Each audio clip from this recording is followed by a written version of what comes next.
Iran और America के बीच बढ़ते तनाव की वजह से तेल की सप्लाई पर और भी ज्यादा असर पड़ने की आशंका जताई जा रही है।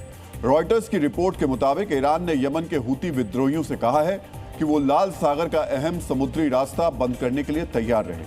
अगर अमेरिका ने ईरान के बिजली इंफ्रास्ट्रक्चर पर हमला कर दिया तो ये रास्ता बंद किया जाएगा। अगर ऐसा होता है तो दुनिया के 2 बड़े तेल रूट एक साथ प्रभावित हो सकते हैं। पश्चिम बंगाल के एक मदरसे में ईडी की छापेमारी के दौरान बड़ी मात्रा में नकदी और सोना बरामद हुआ।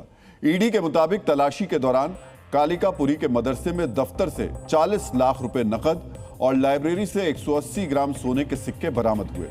जांच एजेंसी का कहना है कि मदरसे के प्रभारी से जब इस नकदी और सोने के बारे में पूछताछ की गई तो वो इसके बारे में ठीक से जानकारी नहीं दे पाए। ये कार्रवाई रोहिंग्या और बांग्लादेशी नागरिकों की कथित अवैध घुसपैठ और फर्जी दस्तावेज तैयार कराने से जुड़े मनी लॉन्ड्रिंग मामले की जांच के तहत की गई है। टीएमसी की एक और सांसद ने राज्यसभा की सदस्यता से इस्तीफा दे दिया। राज्यसभा के सभापति सीपी राधाकृष्णन से मिलकर कोयल मल्लिक ने अपना इस्तीफा सौंपा है। वो 3 महीने पहले ही राज्यसभा सांसद बनी थी। इस्तीफे के बाद उन्होंने केंद्रीय मंत्री भूपेंद्र यादव से मुलाकात की।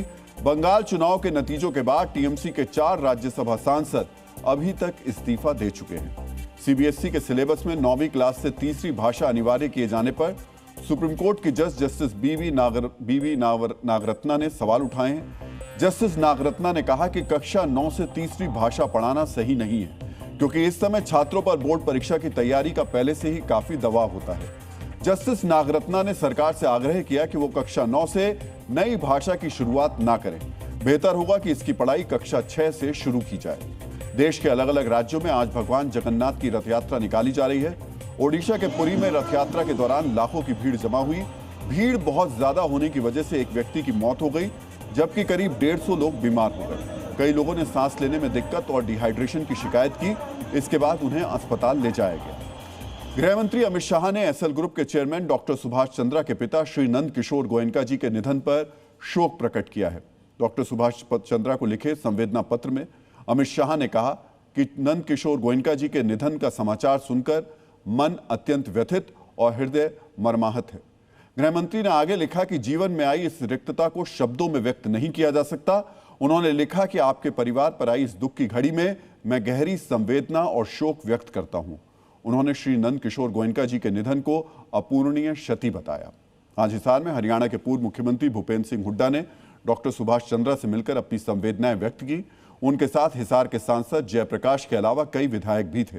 हरियाणा बीजेपी के प्रभारी सतीश पूनिया और हरियाणा के कैबिनेट मंत्री विपुल गोयल ने भी श्री नंद किशोर गोयनका जी को श्रद्धांजलि दी।